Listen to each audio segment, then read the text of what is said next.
కూటమి ప్రభుత్వం ప్రజా వ్యతిరేక విధానాలు వైఫల్యాల మీద వైసీపీ అధినేత వైఎస్ జగన్ ఉద్యమ బాట పట్టారు. ఇందుకు అనంతపురం జిల్లా నుంచే సమరశంఖం పూరించనున్నట్లు సమాచారం అందుతోంది. ఈ నెల 13న అనంతపురం జిల్లాలో పర్యటించే అవకాశాలున్నాయని తెలిసింది. అనంతపురంలో ఈ నెల 13న నిర్వహించే రైతు ధర్నాలో ఆయన పాల్గొననున్నారని తెలిసింది. రైతుల సమస్యలపై పోరాటం చేయాలని ఇప్పటికే జగన్ నిర్ణయించిన సంగతి తెలిసిందే. 13న ధర్నాను నిర్వహించి కలెక్టర్కు వినతి పత్రం సమర్పించాలని నిర్ణయించారు.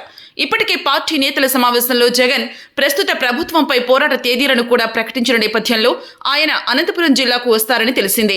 అయితే జగన్ అనంతపురం జిల్లాకు వస్తారా లేదా అన్నది అధికారిక ప్రకటన లేకపోయినప్పటికీ స్థానిక నేతలకు సమాచారం అందడంతో ఆయన రాక గ్యారంటీ అని తెలుస్తోంది. రాయలసీమ నుంచే ప్రభుత్వంపై తన పోరాటాన్ని ఆయన ప్రారంభించాలనుకుంటున్నారు.